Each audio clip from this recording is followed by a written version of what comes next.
Halo Mama Papa. Selamat malam. Apa kabar nih? Sambil menunggu pesertanya rame, tulis dulu nih di kolom komentar di bawah. Saat ini Mama sedang hamil berapa minggu dan berasal dari mana?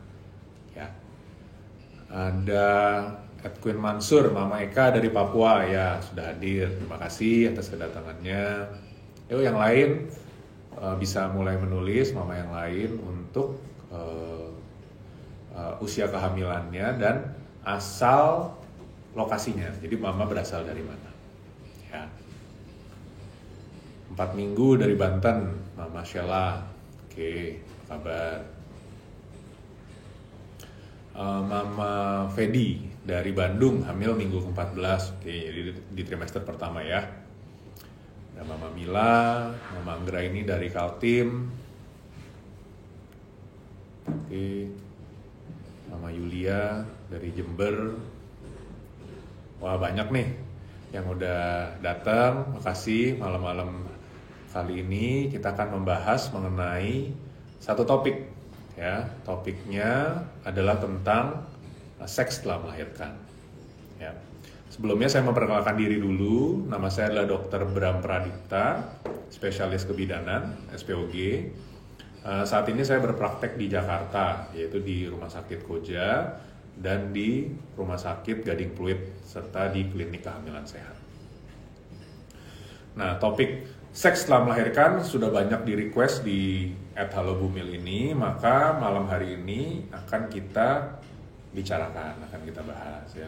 Habis lahiran kan banyak pasangan suami istri yang pengen untuk berhubungan seksual kembali setelah punya anak, setelah punya dede. Nah, dia pengen berhubungan lagi, tapi sering bingung kapan berhubungannya, gimana posisinya, apa yang harus dipersiapkan.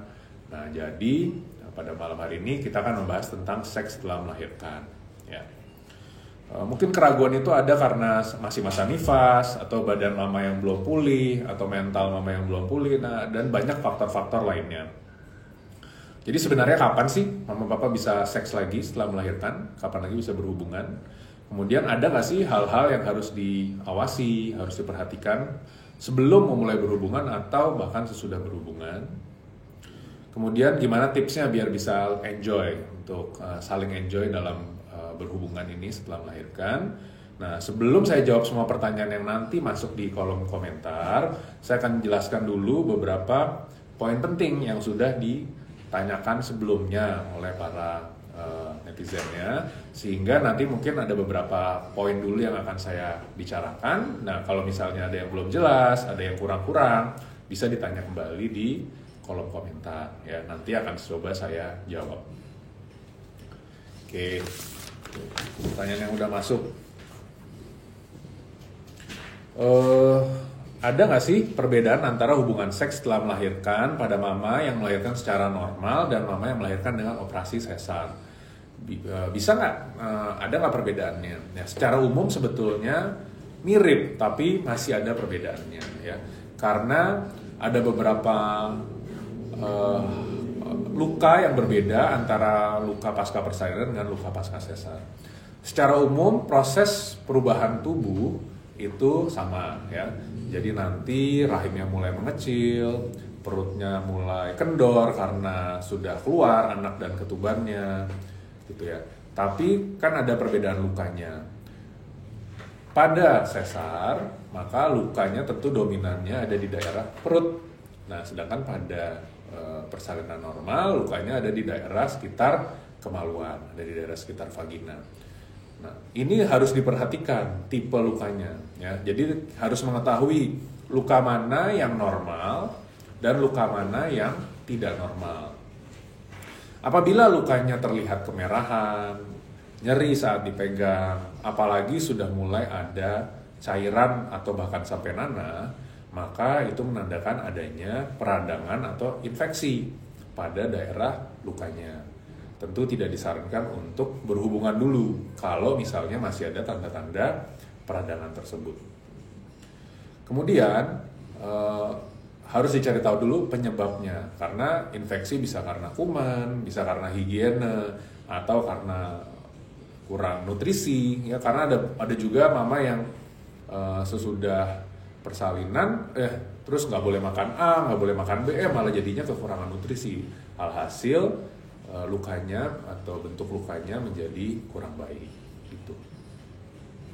Kemudian posisi, ya ada perbedaan posisi yang disarankan untuk persalinan normal dan pasca persalinan sesar untuk berhubungan seksual.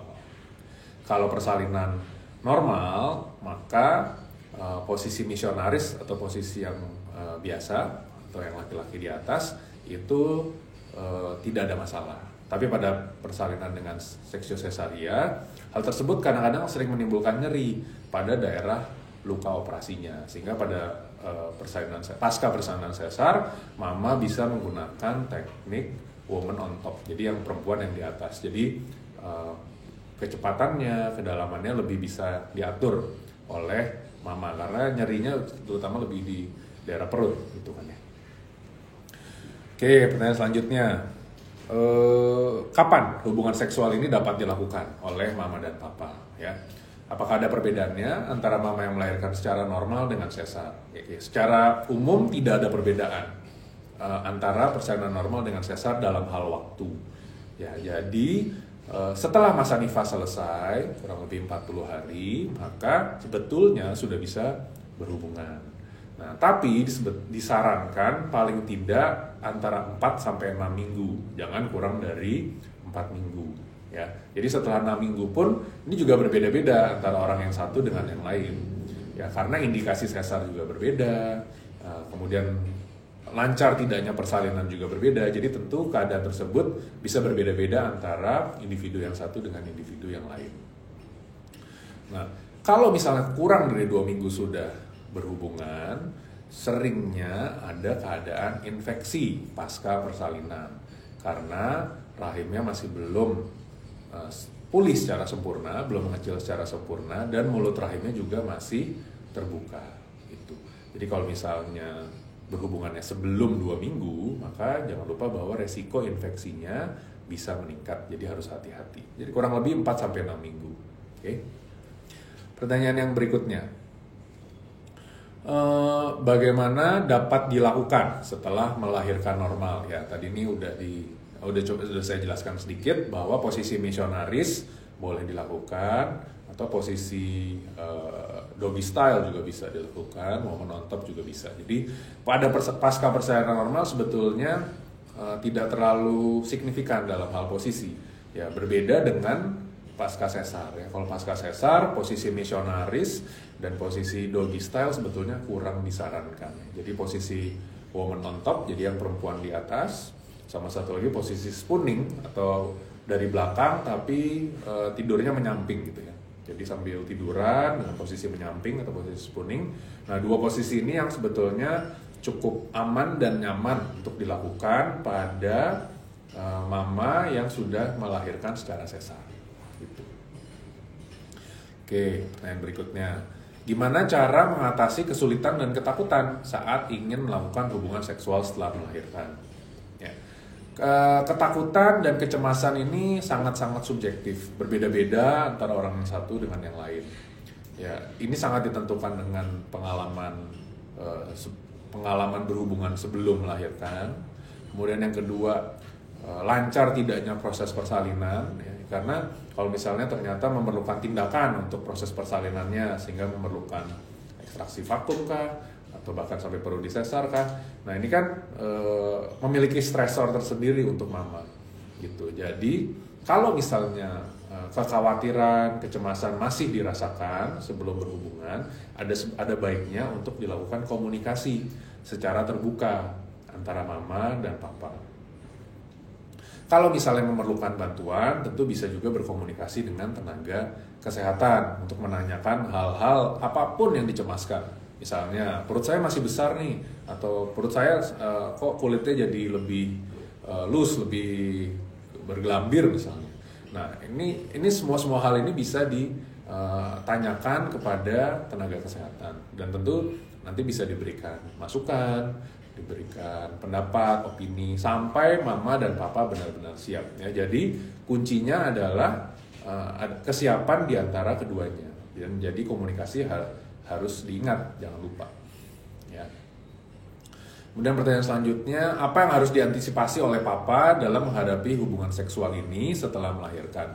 Oke, seringkali yang dikomentari oleh mama adalah kecemasan terhadap bentuk tubuhnya. Ya. Jadi papa juga sebagai partner mama dalam berhubungan seksual ya harus mengungkapkan hal-hal yang positif. Ya, mama masih cantik nih, kemudian mama masih segar, gitu ya. Jangan malah, wah kamu nih dandan dong gitu, malah kok kayaknya kuyu banget ya. Jangan mengungkapkan kalimat-kalimat dengan konotasi yang negatif. Jadi harus semua hal yang positif.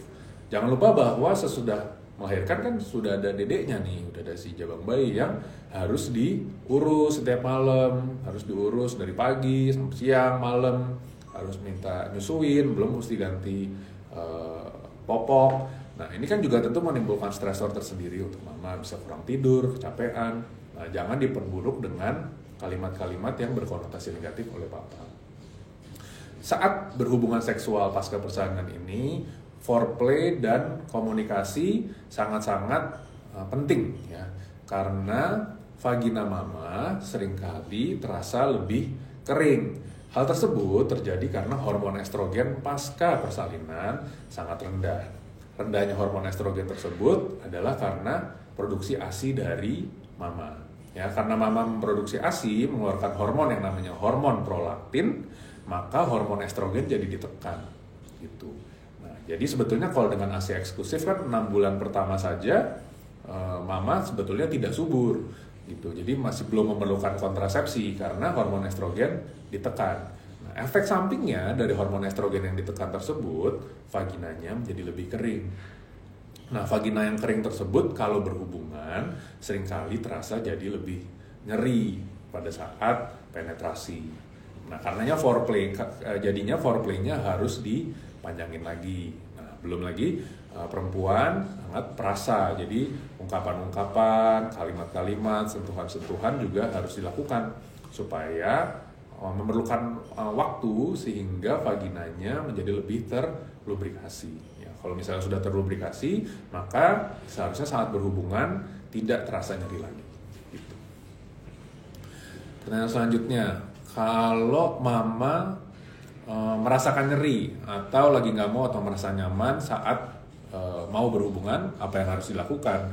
Ya, seperti yang saya bilang tadi, maka komunikasi adalah salah satu hal yang penting. Kalau misalnya mama belum siap, harus diungkapkan. Ya. Jangan ikut-ikut aja, jangan merasa terpaksa. Nanti semakin merasa terpaksa, semakin stres, maka hubungan seksual menjadi sesuatu yang tidak dinikmati lagi, bukan sebagai suatu rekreasi lagi, tapi malah menjadi sebagai suatu paksaan atau hukuman. Ya. Jadi kalau misalnya ada ketidaknyamanan, ada rasa nyeri, harus segera diungkapkan. Seperti itu. Pertanyaan lagi, ada yang bilang kalau vagina wanita menjadi lebih longgar setelah melahirkan, sehingga berpengaruh terhadap hubungan seks mama dan papa. Ini termasuk mitos atau fakta?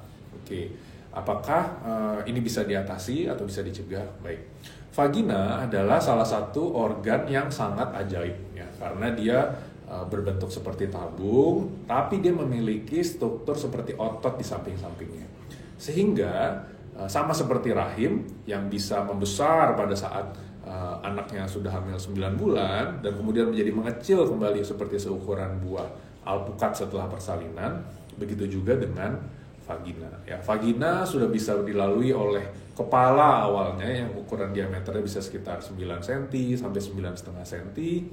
Kemudian dilalui oleh bayi dengan berat paling tidak 2,5 kilo dan atau bisa lebih. Nah, tapi dia bisa kembali lagi ke bentuk yang semula. Jadi elastisitas vagina ini sangat ajaib sehingga bisa kembali lagi ke bentuk semula. Nah, jangan dilupakan bahwa pada saat berhubungan tidak hanya tergantung pada friksi saja. Jadi bukan hanya tergantung pada vagina saja. Mungkin pada anak kesekian, lama-lama elastisitas vagina menjadi berkurang. Tapi pada saat berhubungan juga dibantu oleh adanya otot dasar panggul, ya. Jadi otot yang ada di sekitar vagina. Maka untuk membantu mengencangkan otot dasar panggul tersebut, mama papa bisa melakukan senam Kegel. Ya. Senam Kegel ini bisa dilakukan kapan saja, di mana saja, paling tidak 4-5 kali sehari. Gitu. Oke, kemudian pertanyaan selanjutnya adalah bagaimana kontrasepsi pada seks setelah melahirkan. Ya, jadi bagaimana kontrasepsinya kalau misalnya sudah mau berhubungan kembali, tentu resiko untuk bisa hamil kembali menjadi muncul. Ya, tadi saya sudah jelaskan bahwa ada yang namanya metode amenorrhea laktasi. Ya, metode amenorrhea laktasi adalah suatu metode kontrasepsi alami dengan menggunakan air susu ibu. Jadi dengan syarat bayi mendapatkan ASI eksklusif, jadi dia tidak mendapatkan susu formula selama 6 bulan pertama, di mana ibunya sudah melakukan pemerahan ASI dan atau direct breastfeeding paling tidak 3 jam sekali, jadi dikeluarkan 8 kali paling tidak per hari, maka karena hormon prolaktinnya tinggi, hormon estrogen yang ditekan, maka mama tidak akan subur selama 6 bulan. Jadi 6 bulan aman, tidak usah menggunakan pil, tidak usah menggunakan spiral, tidak usah menggunakan implan, seperti itu. Atau tidak usah menggunakan suntikan KB 3 bulan, gitu ya. Nah, tapi setelah 6 bulan, maka biasanya bayi sudah bisa mulai diberikan empasi. Nah, karena sudah ada empasi, maka hormon prolaktin mama tidak setinggi itu kembali. Maka hormon estrogen kadang-kadang sudah mulai muncul. Jadi sudah bisa mulai timbul menstruasi ataupun tidak. Nah, tapi kalau misalnya hormon estrogen sudah muncul kembali, maka resiko terjadinya kesuburan pun terjadi. Nah, kalau sudah terjadi kesuburan, maka kalau berhubungan tanpa pengaman, ya resiko untuk hamil menjadi muncul. Nah, beberapa pilihan kontrasepsi yang bisa dipilih. Tadi yang pertama pil KB menyusui, ya. Jadi namanya mini pill atau progestin only pill. Tidak adanya hormon estrogen pada pil tersebut membuat ASI tidak berkurang. Ya. Jadi kalau misalnya mau pilih pil, jangan pilih pil yang ada hormon estrogennya. Yang kedua, suntikan. Ya, suntikan KB 3 bulan bisa diberikan. Isinya DMPA atau depo medroksi progesteron asetat. Ya, prinsipnya isinya progesteron. Ini diberikan, disuntikan paling tidak 3 bulan sekali. Ini juga tidak mengganggu produksi ASI. Yang ketiga, implan. Implan juga isinya progestin. Ya, implan ini bisa bertahan sampai 3 tahun ke depan, sehingga aman, bisa jangka panjang, tidak perlu di top up setiap 1 bulan atau 3 bulan. Seperti itu. Kemudian yang keempat adalah dengan IUD atau spiral. Ya, spiral bisa juga dipasang di rahim, tidak usah menunggu menstruasi, bisa dipastikan hanya dengan test pack saja, test pack negatif, USG kosong, udah langsung dipasang aja spiralnya, aman, nggak ada masalah. Nah, 4 kontrasepsi tersebut bisa jadi pilihan apabila memang sudah 6 bulan dan atau tidak ASI eksklusif kembali. Keempat tadi tidak mengganggu produksi ASI. Nah, tinggal apakah mengganggu hubungan seksual atau tidak. Ya. Kalau pil, suntikan, implan tidak mengganggu hubungan seksual. Tapi kalau spiral kadang-kadang, tidak selalu ya, itu benangnya bisa keluar ke arah vagina. Nah, ini tinggal mengganggu atau tidak pada saat terjadi penetrasi. Kalau misalnya mengganggu, maka bisa dipotong pendek atau dirapikan, dimasukkan ke dalam. Gitu, sehingga tidak mengganggu papa saat berhubungan atau saat terjadinya penetrasi. Itu ya. Oke, itu penjelasan singkat dari saya tentang beberapa pertanyaan yang sudah mama papa tanyakan di kolom komentar kemarin. Nah, sekarang ada banyak pertanyaan yang udah masuk di kolom komentar hari ini. Akan kita lihat yang mana yang bisa kita jawab dalam waktu kurang lebih 40-45 menit ke depan ya. Oke, pertanyaan dari Mama @Hana Isya HP. Oke, Hana Isya HP. Habis lahiran kok perih banget ya berhubungannya, padahal SC. Apakah karena pengaruh obat gagal induksi? Oke, perihnya saat berhubungan seringkali terjadi karena lubrikasi yang kurang pada vagina. Ya, jadi foreplay-nya harus dipanjangin. Kalau misalnya foreplay-nya dulu cuma 1 menit, 3 menit, ya maka ini harus dipanjangin. Nah, seberapa lama foreplay ini dilakukan berbeda-beda karena kadar hormon estrogen yang ditekan juga setiap orang berbeda-beda, tergantung dari banyak atau sedikitnya ASI yang dikeluarkan.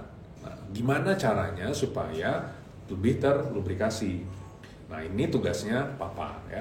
Papa harus memberikan kalimat-kalimat yang baik, yang sifatnya positif, sentuhan-sentuhan yang mesra, kemudian juga komunikasi yang baik ya. Apakah sudah mulai basah belum nih Ma? Apakah sudah mulai terangsang belum nih Ma? Nah, ini hal-hal yang bisa diungkapkan oleh mama papa di kamarnya. Kemudian kalau misalnya masih dirasakan kering, padahal sudah lama foreplay-nya atau pemanasannya, bisa juga dilakukan tambahan dengan lubrikan yang water base ya. Ada banyak lubrikan di apotek atau di toko yang sifatnya water base dan FDA approved dan tentu sudah disetujui oleh BPOM yang tidak menyebabkan iritasi ya. Ini juga bisa membantu lubrikan tersebut ya. Nah, kalau misalnya dengan hal-hal alami tidak bisa, maka bisa diberikan lubrikan tadi. Nah, dengan lubrikasi yang baik, maka seharusnya nyeri pasca berhubungan seksual, pasca melahirkan akan berkurang. Nah, terus kan Mama Edhana ini juga karena tadi seksio cesaria persalinannya ya. Posisinya jangan dulu posisi misionaris atau yang laki-laki di atas. Jadi perempuan yang di atas. Jadi Mama Hana bisa mengatur temponya, kedalamannya, senyamannya Mama Hana gitu ya. Jadi Papa mesti ikut tempo dari Mama.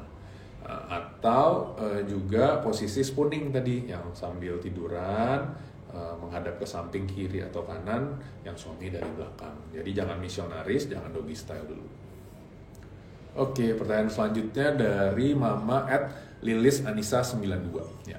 Kenapa setelah melahirkan itu rasa seksnya berkurang? Nggak kayak sebelum punya baby ya. Jadi ini libido ya, low sex drive. Ya, low sex drive ini seringkali terkait dengan stresor saat sesudah melahirkan ya. Banyak tuntutan, ya ini anak saya sehat apa enggak, kepikiran. Anaknya nangis, kepikiran. Terus susunya atau air susu ibunya nggak banyak, kepikiran. Jadi stres sendiri. Nah, perempuan atau mama dengan stres yang tinggi, maka sex drive atau keinginan untuk berhubungannya juga menjadi berkurang. Dan ini sangat-sangat dimaklumi ya. Kalau misalnya urusan aja banyak, udahlah ini nggak usah dipikirin dulu. Ya nggak apa-apa juga, nggak ada masalah. Nah, tapi jangan lupa bahwa ini harus dikomunikasikan ke papa, gitu ya.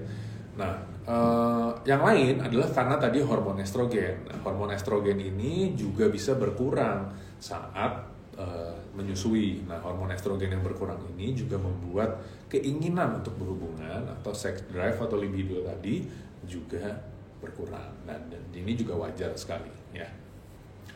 Oke, pertanyaan selanjutnya. Mama @AIA_IAIUEO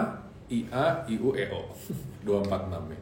Ya dok, boleh tolong diulang nggak ya? Jadi sebenarnya 3 bulan pertama setelah melahirkan itu aman berhubungan kan ya? Karena hormon prolaktin menekan hormon estrogen. Ya, ini 2 kalimat yang satu pertanyaan, yang satu pertanyaan juga ya. Jadi yang saya jawab pertanyaan kedua dulu. Karena hormon prolaktin menekan hormon estrogen. Ya betul, tingginya hormon prolaktin saat menyusui akan menyebabkan hormon estrogen menjadi berkurang. Nah, apakah kalau hormon estrogen berkurang aman untuk berhubungan? Ya aman-aman saja. Tapi ada tips dan trik yang harus diawasi. Tadi waktunya, temponya, posisinya, gitu. Tapi waktunya untuk berhubungan yang paling tidak adalah minimal 4 minggu setelah berhubungan. Nah, setelah melahirkan, ya. Jadi jangan kurang dari 4 minggu. Nah, setelah 4 minggu ke atas boleh. Rata-rata umumnya adalah setelah 6 minggu gitu ya. Karena setelah 6 minggu uterusnya sudah atau rahimnya sudah mengecil, lukanya sudah pulih, baik luka di perut atau luka di area kewanitaan. Kemudian yang terpenting adalah mulut rahimnya sudah menutup gitu. Kalau mulut rahimnya sudah menutup, maka resiko terjadinya infeksi setelah berhubungan pasca melahirkan akan menjadi berkurang. Kalau infeksi, tanda-tandanya nanti setelah berhubungan ada perdarahan, ada yang keluar dari vagina atau dari rahimnya, bisa berupa darah, bisa berupa gumpalan darah, atau malah kalau sudah parah ya keluar jaringan yang berbau, gitu ya. Kemudian pertanyaan selanjutnya dari Mama Rininta, bagaimana jika mengalami baby blues ya?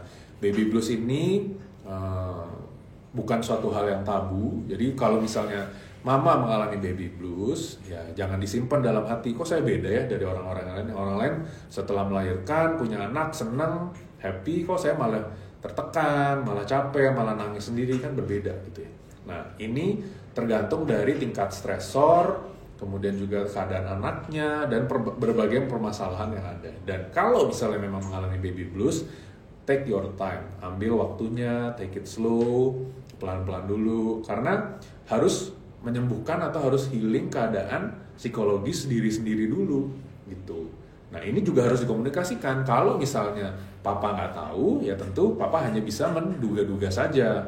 Ini kenapa? Apa dia nggak mau lagi? Apa salah saya? Nah padahal penyebabnya adalah psikologisnya. Nah ini harus diatasi. Perlu dukungan dari keluarga untuk mengatasi baby blues syndrome ini. Ya, kalau misalnya dari keluarga, dari mama, dari papa, dari suami, dari mertua tidak bisa membantu untuk mengatasi baby blues, maka memerlukan bantuan tenaga profesional. Harus pergi ke dokter psikiater untuk berdiskusi, atau kalau perlu memakai obat, gitu ya, pakai obat penenang agar bisa tidur, bisa beristirahat, tidak stres kembali, seperti itu. Oke, kepada Mama @wittinutria25.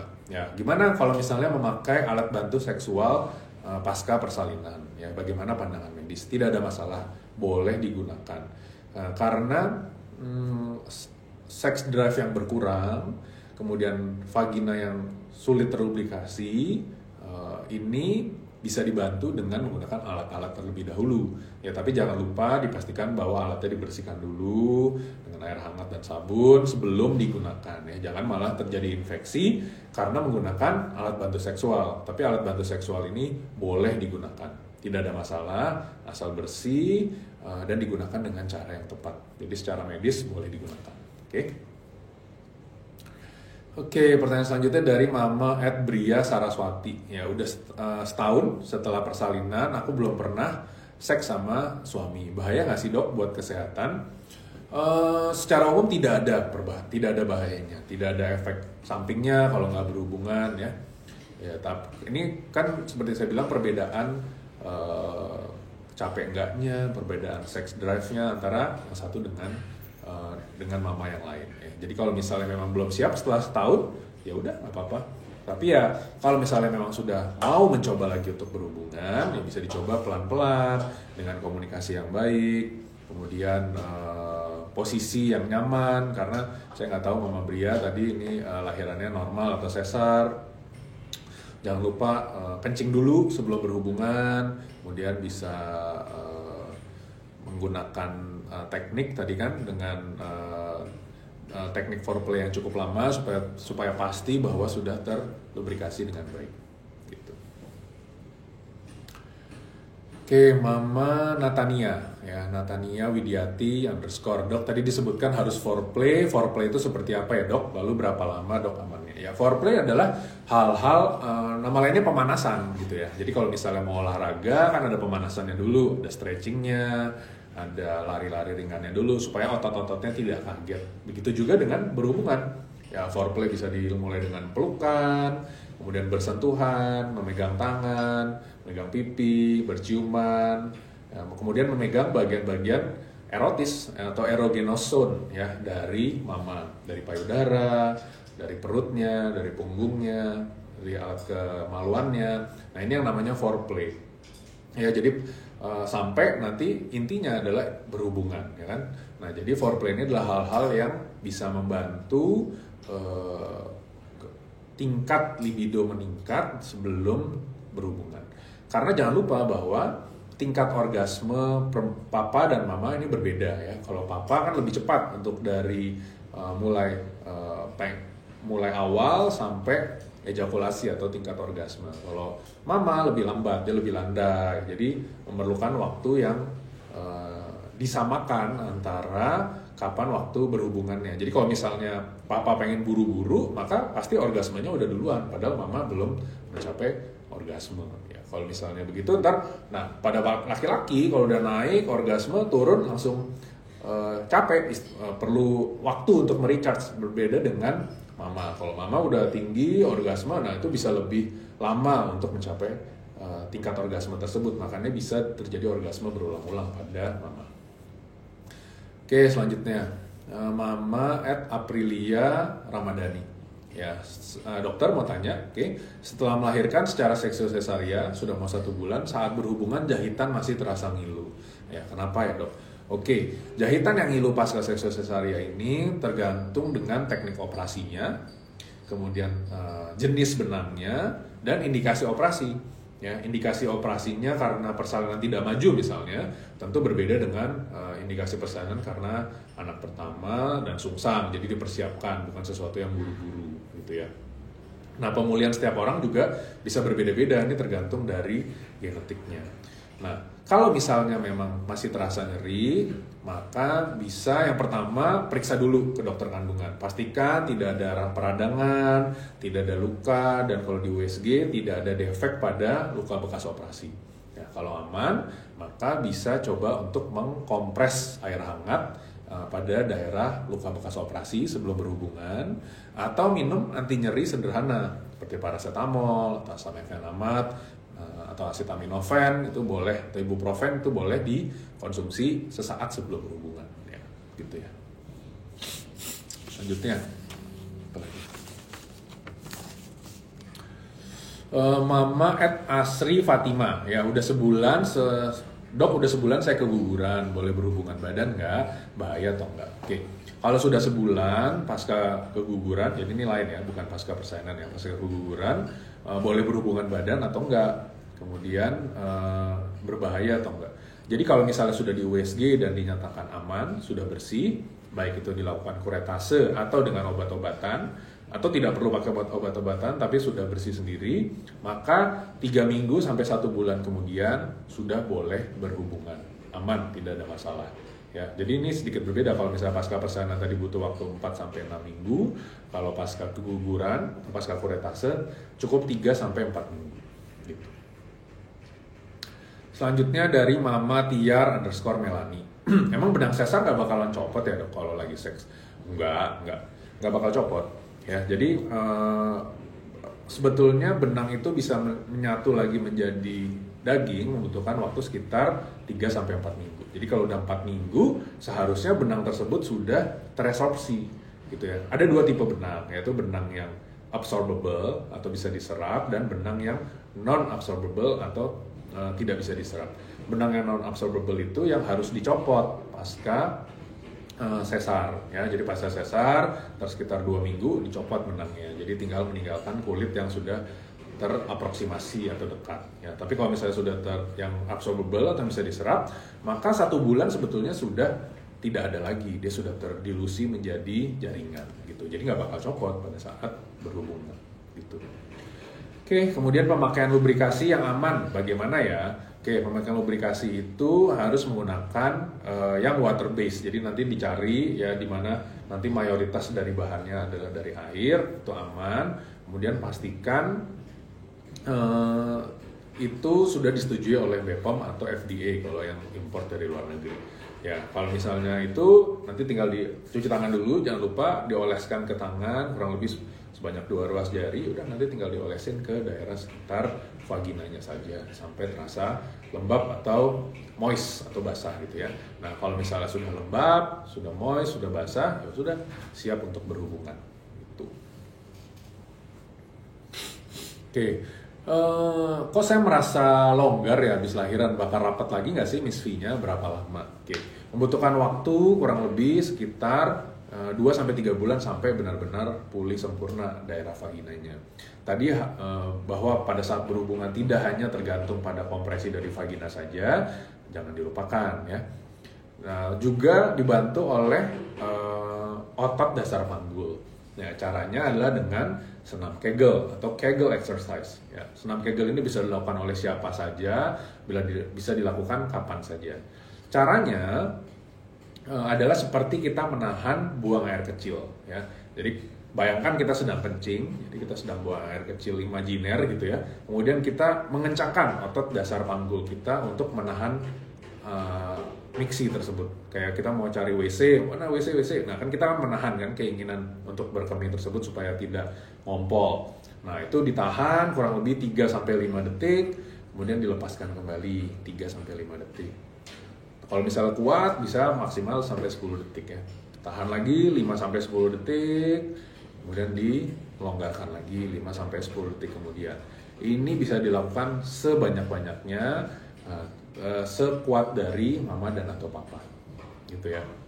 Kalau papa juga latihan ini bisa dilakukan untuk menahan supaya tidak terjadi ejakulasi dini, gitu ya. Jadi kita tahan 5-10 detik, kemudian lepaskan lagi 5-10 detik. Ini bisa dilakukan secara repetitif pada satu gelombangnya sekitar 5-10 kali, kemudian istirahat, nanti bisa diulang siang hari, bisa diulang sore hari. Ya, dengan cara tersebut seharusnya otot dasar panggul menjadi semakin kuat, kemudian vagina juga akan menjadi lebih lebih cepat pulihnya. Oke, pertanyaan lagi, tadi kan katanya yang menyusuin kan ngaruh, yang sufor gimana?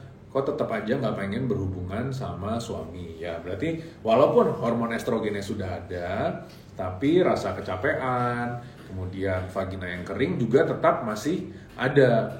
Begitu juga apalagi kalau nanti mama yang meskipun sudah tidak memberikan ASI tapi memberikan sufor, ada stresnya, ada kecapeannya, belum kalau payudaranya terasa tidak nyaman gitu ya, payudaranya lebih nyeri saat berhubungan. Nah ini atau bahkan saat berhubungan bisa keluar ASI. Nah hal-hal tersebut yang bisa menjadi pemicu kenapa low sex drive itu terjadi atau libido rendah itu terjadi pasca persalinan. Oke, kemudian Mama Tia Fatia. Oke, dok maaf out of topic dikit. Waktu yang tepat untuk berhubungan itu usia kehamilan berapa? Apa boleh untuk hamil yang ada riwayat keguguran 1 kali? Oke, ini lain lagi ya. Tadi kan udah hamil pasca persalinan, baik normal atau sesar, bisa hamil pasca berhubungan pasca keguguran, baik kuretase atau tidak. Kalau ini saat lagi hamil nih, pas lagi hamil boleh nggak sih berhubungan? Ya, secara umum saat hamil boleh berhubungan. Ya, kapan waktunya sebetulnya nggak ditentukan, gitu ya. Kalau mau aman adalah di atas 16 minggu, ya. Karena setelah 16 minggu plasenta sudah terbentuk secara sempurna. Plasenta yang sudah terbentuk secara sempurna mengakibatkan adanya hormon progesteron pada tubuh menjadi tinggi. Nah, dengan adanya hormon progesteron yang tinggi ini, maka resiko terjadinya kontraksi atau flek atau perdarahan saat berhubungan menjadi lebih rendah. Karena kadang-kadang saat sesudah berhubungan timbul kontraksi karena adanya sperma yang menyentuh ke dalam mulut rahim yang masih tertutup, gitu ya. Pada beberapa orang yang lebih sensitif, maka terjadi kontraksi dan atau bahkan terjadi flek. Nah, yang tidak boleh berhubungan saat hamil adalah wanita yang terjadi keguguran berulang. Ya, kalau keguguran 1 kali belum termasuk keguguran berulang ya. Yang kedua, kalau terjadi adanya plasenta previa, jadi plasentanya menutupi jalan lahir. Ya. Keguguran berulang dan atau plasenta previa ini harus lebih berhati-hati pada saat berhubungan saat hamil. Gitu. Oke, kemudian pertanyaan dari Mama lagi, boleh nggak sih dok sebenarnya hubungan seksual pas nifas nggak jadi penyakit ya? Ya, ini bisa menjadi penyakit ya, resiko infeksi di rahim atau infeksi di luka operasi kalau misalnya di vagina atau di perut bisa menjadi lebih tinggi, jadi harus hati-hati. Paling sering terjadinya infeksi adalah kalau berhubungan dalam 2 minggu pasca persalinan ya, dia masih nifas, masih banyak-banyaknya, masih kemerahan, 2 minggu berhubungan, rahim masih belum pulih, mulut rahim masih kebuka, nah risiko infeksinya sangat-sangat tinggi. Ya, jadi amannya adalah sekitar 4-6 minggu. Mau lebih aman banget, udah di atas 6 minggu aja. Oke, pertanyaan selanjutnya, Mama ini pakai IUD, tapi buat seks setelah melahirkan makin gak nyaman. Bagaimana solusinya? Ya.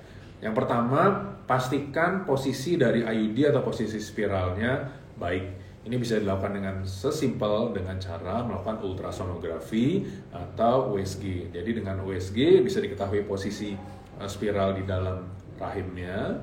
Kemudian dilihat berapa panjang benangnya. Nah ini yang lebih sering nih dibanding posisi, sebetulnya benang lebih sering menjadi keluhan oleh papa atau mama saat berhubungan. Benang yang terlalu panjang tentu menimbulkan nyeri dan atau menimbulkan gangguan pada saat berhubungan. Nah, ini bisa dipotong pendek sepas di mulut rahim atau bahkan dihabiskan saja gitu ya. Kalau misalnya benang ini sudah dihilangkan, lokasi IUD-nya bagus, biasanya tidak ada masalah. Tidak ada rasa tidak nyaman saat berhubungan. Oke, sekarang berikutnya dari Mama @Dara_Aninda. Posisi apa ya dok biar nggak sakit pas enak-enak katanya pas berhubungan ya. Agak takut karena pernah dijahit.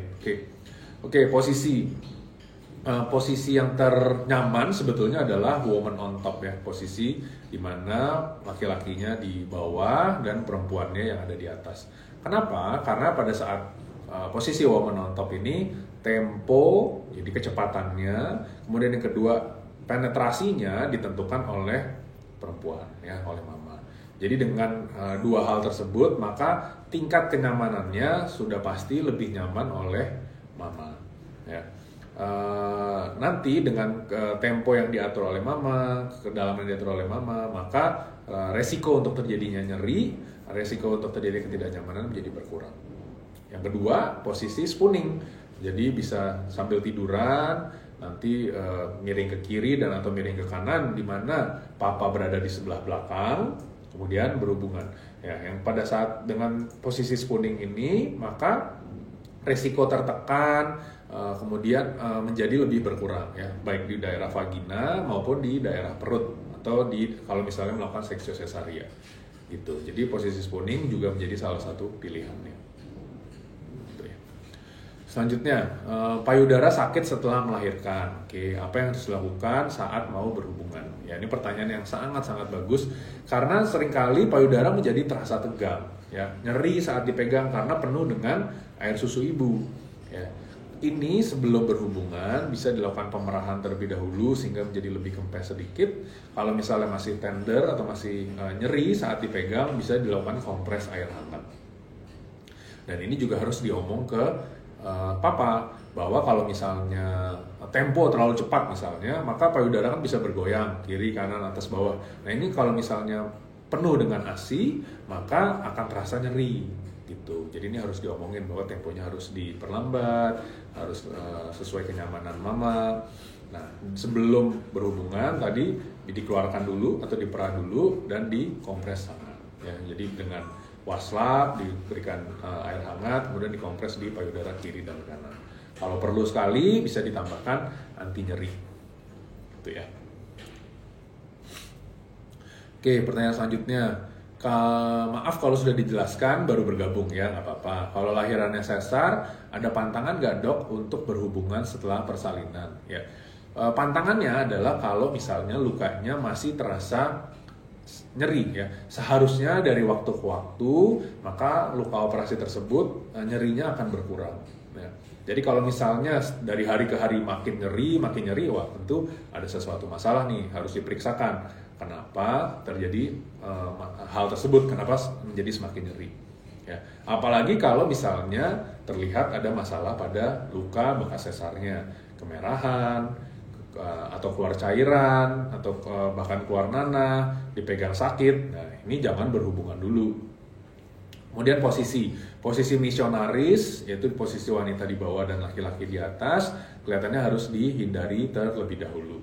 Yang ke posisi yang lain adalah posisi doggy style ya, posisi wanita di kaki dan tangannya diranjang, kemudian prianya di belakang atau papanya di belakang. Nah ini juga harus dihindari dulu karena perutnya menjadi lebih menggantung. Nah ini kadang-kadang pada bekas sesar sering dirasakan nyeri, gitu ya. Jadi ini nggak boleh, jangan berhubungan dengan posisi tersebut. Kemudian emosi ya. Jadi kalau misalnya masih emosional, masih stres, masih depresi, ya udah jangan dipaksakan untuk berhubungan dulu untuk wanita-wanita atau mama yang sudah melahirkan pasca seksio-sesaria gitu.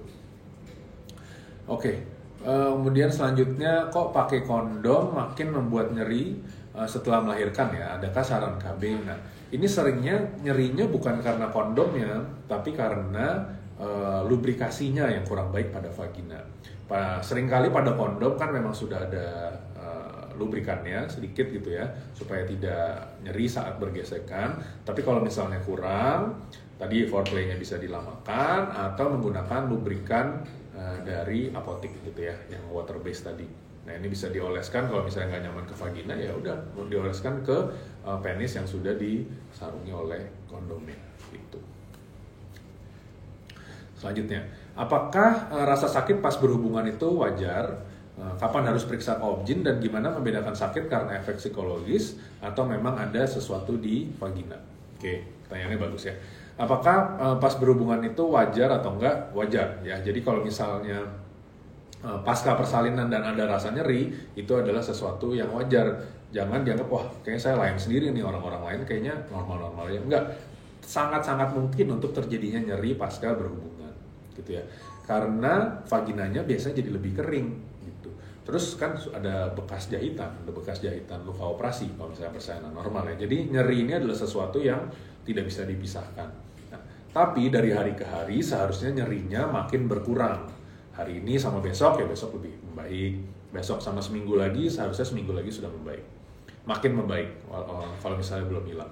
Nah kalau misalnya sudah dengan berjalannya waktu tapi masih terasa nyeri pada saat berhubungan, padahal sudah dikasih lubrikan, padahal sudah foreplaynya lama, posisi sudah yang baik, tapi masih nyeri juga. Nah inilah saatnya untuk melakukan pemeriksaan.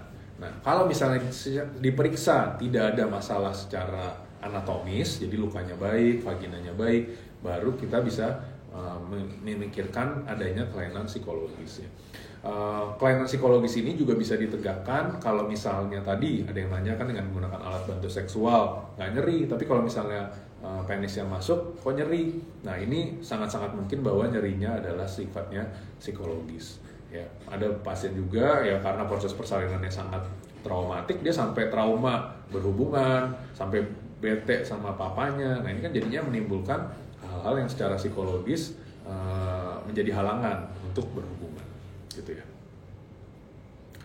Oke, kemudian pertanyaan selanjutnya, dok, suami saya sering mengeluh setelah melahirkan normal, vagina kurang kenceng, harus bagaimana? Ya, tadi bisa dilakukan dengan Kegel exercise. Jadi terasa seperti menahan kencing imajiner tadi, seperti pengen kencing, kita tahan 5-10 detik, lepaskan 5-10 detik. Terus itu diulang-ulang. Paling satu siklus bisa 10 kali, diulang selama 3 siklus, pagi sekali, siang sekali, sore sekali gitu ya. Jadi 10. Nah, kalau misalnya masih terasa kurang kencang juga ya dicari posisi mana yang secara baik membuat vagina menjadi lebih kencang gitu ya. Ya posisi doggy style misalnya itu juga bisa, posisi woman on top itu juga bisa. Ya, kalau misalnya secara misionaris atau posisi laki-laki di atas menjadi terasa kurang kencang. Tapi yang pasti harus memastikan bahwa pada saat posisi tersebut mama merasa nyaman, sangat nyaman, kedalamannya tidak ada nyeri, maka bisa dilakukan. Oke, dok, di rahimku ada miom, tapi setelah melahirkan belum diangkat. Aman nggak ya berhubungan seks setelah melahirkan dengan kondisi ada miom? Oke, miom adalah tumor jinak di rahim, ya, di otot rahim. Apakah kalau ada miom boleh berhubungan? Boleh, tidak ada masalah. Ini tentu tergantung dari berapa besar ukuran miomnya dan di mana lokasi dari miom tersebut. Secara umum, kalau misalnya miomnya kecil, lokasinya tidak menonjol ke arah perut bagian bawah, maka nggak ada masalah. Pada saat berhubungan, seringkali tidak ada keluhan. Gitu. Jadi tetap aja boleh berhubungan walaupun ada miomnya. Nah, miom ini seringkali mengecil nih pasca persalinan. Jadi nanti kalau sudah kontrol pasca persalinan seminggu, kemudian kontrol lagi saat nifas, jangan lupa kontrol lagi 3 bulan setelah persalinan untuk melihat apakah ukuran miomnya berkurang atau tidak. Kalau lokasi kan seharusnya tidak berpindah-pindah karena miom kan bukan jaringan yang bisa mobile gitu ya. Tapi kalau misalnya ukuran sangat-sangat mungkin untuk berkurang. Itu bisa dilihat nanti pasca persalinannya.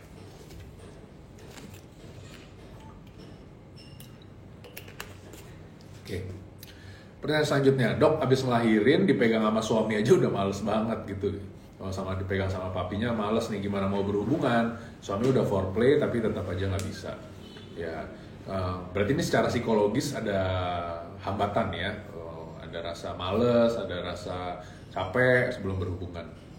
Yang pertama komunikasi. Komunikasi sangat-sangat penting. Ini harus diomongin sama suami. Aku males loh dipegang, aku males loh gini. Kamu coba dong lebih kreatif, coba dong lebih apa. Nah mungkin nanti suasananya bisa diubah, pasang aromaterapi, pasang lampu yang gelap, kemudian cahaya remang-remang. Ini kan bisa dengan suasana ya, karena dengan suasana yang baik tentu keinginan juga bisa meningkat. Nah, kalau misalnya nggak bisa juga, tadi kan foreplay lama, nggak bisa juga, bisa menggunakan alat bantu seks ya. Jadi alat bantu seks untuk meningkatkan gairah atau libido dari mama terlebih dahulu, kemudian setelah itu baru papa gitu ya. Nah kalau misalnya nggak bisa juga ya komunikasikan sama tenaga medis. Ada beberapa obat-obatan sebetulnya yang bisa diberikan untuk mengurangi depresi kalau misalnya memang ada depresi gitu, atau misalnya ada kecemasan, ada anxiety, juga ada obatnya untuk mengatasi kecemasan tersebut. Oke, kalau setelah lahiran normal, penis nggak bisa masuk saat berhubungan itu normal atau enggak? Padahal sudah foreplay. Nah ini tidak normal ya. Jadi kalau misalnya ada tertutupnya vagina atau nyeri saat berhubungan di mana penis sampai tidak bisa masuk, maka mungkin ada keadaan vaginismus di mana otot-otot vaginanya menjadi lebih terkontraksi secara maksimal. Jadi dia menghambat semua barang atau semua objek dari luar yang mau mencoba masuk ke dalam. Nah ini harus dipastikan apakah benar hal tersebut merupakan vaginismus atau tidak. Mesti diperiksakan ke dokter kandungan. Nanti dilihat seberapa berat vaginismusnya, apakah dengan alat yang kecil 1 mm bisa masuk, 1 cm bisa masuk atau enggak. Dan juga nanti ada alatnya, alat bantunya untuk lebih rilis atau merilekskan otot-otot vagina tersebut sehingga tidak terkontraksi terus-menerus gitu. Nah ini tidak normal, jadi sebaiknya mau diperiksakan ya. Oke, selanjutnya dari nggak ada nih ya. Gimana caranya nggak mau hamil dulu tapi suami nggak mau kalau disuruh pakai kondom, katanya rasanya kurang mantap gitu ya. Oke, ya kondom sebetulnya jenisnya kan juga ada banyak ya. Ada yang konvensional tapi kan ada yang tipis juga. Jadi kalau misalnya sampai tipis kurang dari 0,1 cm misalnya, ya tentu rasa berhubungannya menjadi lebih baik. Ya, kalau misalnya papi nggak mau untuk menggunakan kondom, ya udah berarti mama yang harus menggunakan alat kontrasepsi. Ya, alat kontrasepsi pilihannya ada beberapa tadi. Kalau misalnya memang pasca persalinan supaya tidak mengganggu ASI, IUD bisa digunakan, suntik KB 3 bulan boleh digunakan. Mini pill atau progestin only pill juga boleh, implan juga boleh gitu ya. Jadi dengan 4 hal tersebut bisa dipilih supaya nggak hamil dulu, karena tidak disarankan untuk hamil terlalu cepat ya. Sebaiknya ditunda dulu sekitar 18 sampai 24 bulan atau 1,5 sampai kalau bisa di atas 2 tahun, sehingga masa periode emas anak bisa terpenuhi, bisa diberikan nutrisi yang cukup, kasih sayang yang cukup, sehingga anaknya bisa berkembang secara maksimal. Ya, jangan lupa bahwa 1000 hari pertama masih sampai sesudah persalinan ya. Jadi dari hamil sampai sesudah persalinan sampai 2 tahun. Apalagi nih? Mama @inazanita. Dok, kenapa ya setelah berhubungan udah 3 hari ini Miss V sakit dan langsung keputihan? Nah, itu berbahaya atau enggak? Oke, jadi kalau misalnya memang setelah berhubungan ada keluhan, ada rasa nyeri, bahkan sampai keputihan, harus dipastikan apakah keputihan ini hal yang fisiologis atau hal yang normal atau hal yang patologis dan atau tidak normal ya. Kalau misalnya fisiologis, seharusnya keputihannya berwarna bening, encer, tidak berbau, tidak berwarna, tidak gatal ya. Kalau misalnya sudah ada salah satu dari 5 hal tersebut, nah, itu kemungkinan hal yang keputihan yang patologis atau yang merupakan suatu penyakit. Nah, dengan keputihan suatu penyakit tersebut ya harus dilakukan pemeriksaan dulu. Apakah bisa hanya dilakukan vaginal toilet atau dibersihkan terlebih dahulu atau membutuhkan obat-obatan atau penanganan lebih lanjut. Nah, saat terapi sebaiknya atau disarankan untuk tidak berhubungan sama sekali terlebih dahulu sampai pulih. Kalau misalnya sudah rilis infeksinya, sudah nggak ada masalah lagi, maka boleh berhubungan lagi. Oke, ini dari Mama @nisa_norma_. Dok, saya hamil 11 minggu, ya selamat, cuma mau berdoa semoga gantengnya sama kayak dokter. Oh iya, semoga ganteng kayak papanya lah, masa mirip sama saya ini nggak nyambung, nanti kan tidak ada sahamnya nih kan, tidak membantu ya. Semoga anaknya Mama Nisa kalau misalnya memang laki-laki, belum tahu juga nih kalau 11 minggu kan belum tentu laki-laki ya, kalau misalnya ganteng sama kayak papanya, cocok. Amin. Oke, selanjutnya, pas menyusui babyku kayak terangsang tapi giliran mau pas menyusui babyku kayak terangsang, Mama merasa terangsang tapi giliran mau berhubungan malah jadi nggak pengen, normal nggak sih? Oh gitu ya, kalau misalnya begini ya tadi ini foreplaynya mesti dilamain. Kalau misalnya uh, uh, daerah erogenosnya atau daerah erotisnya adalah bagian payudara, yaitu tinggal diomongin ke papanya. Jadi nanti pada saat foreplay, jangan nanti papanya mengira foreplaynya kayaknya mendingan banyakin di sayang-sayang aja deh atau dicium aja pipinya. Padahal kalau misalnya dari ceritanya kan pas menyusui yang terangsang ya, berarti daerah erogenus yang sangat dominannya adalah di daerah payudara ya, berarti tinggal itu yang diomongin sama suaminya supaya pada saat foreplay lebih banyak bermain di daerah payudara saja. Nah, tapi harus hati-hati supaya tidak berlebihan gitu ya, jangan sampai nyeri atau jangan sampai terluka di bagian payudaranya karena foreplay tadi. Oke. Pertanyaan selanjutnya, dok, saya tidak bisa terangsang pada saat foreplay, yang ada saat merasa geli, apa saraf-sarafnya terganggu apa enggak ya? Nah, terangsang ini sebetulnya hampir-hampir mirip dengan rasa geli yang Mama rasakan ya. Jadi rasa geli yang Mama rasakan sangat-sangat mungkin bahwa itu adalah rasa rangsangan yang masih minimal ya. Tapi kalau misalnya diteruskan, dilanjutkan ya udah nanti benar-benar menjadi terangsang. Jadi ada rasa panas di dada, di daerah kemaluan, kemudian vaginanya menjadi terasa lebih kencang, kemudian menjadi terasa lebih basah. Nah, kalau misalnya sudah begitu, ya udah berarti itu sudah terangsang secara optimal dan sudah waktunya untuk berhubungan. Oke, ya jadi sepertinya itu tadi pertanyaan terakhir yang bisa saya jawab karena udah hampir 1 jam nih, sekarang udah mau jam 8 ya.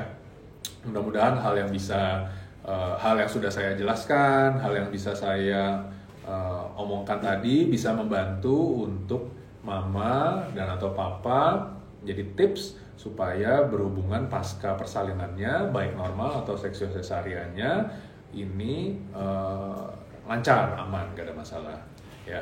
Tips tambahannya adalah bahwa sesudah persalinan tadi jangan lupa untuk memeriksakan dulu ke dokter kandungan, pastikan aman, gak ada masalah. Nah, pada saat sudah mau berhubungan, tetap tenang, pelan-pelan aja, nggak usah gerasa kurusuk. Komunikasi harus diungkapkan apa yang diinginkan oleh Mama, apa yang diinginkan oleh Papa, karena ini bisa berbeda ya pada saat sebelum persalinan dan atau sesudah persalinan. Kemudian tidak usah membuat cita-cita yang terlalu tinggi. Wah nih, pada saat sesudah berhubungan nih kelihatannya seperti masuk ke ujung langit misalnya, nggak usah tinggi-tinggi, ambil bar yang lebih rendah aja, jadi paling nggak bisa berhubungan secara nyaman, nggak sakit, udah gitu. Nah dengan hal tersebut maka kalau ekspektasinya lebih rendah maka seharusnya lebih mudah dicapai, nanti ini ditingkatkan, naik lagi pelan-pelan ke atas gitu ya. Oke, kalau misalnya masih ada yang ingin ditanyakan atau request usulan topik IG live selanjutnya, Mama bisa komen di IGTV @halobumil ya saat video ini diupload ulang. Jangan lupa nanti share IGTV ini ke IG story Mama dan tulis apa yang didapatkan dari belajar bareng kali ini.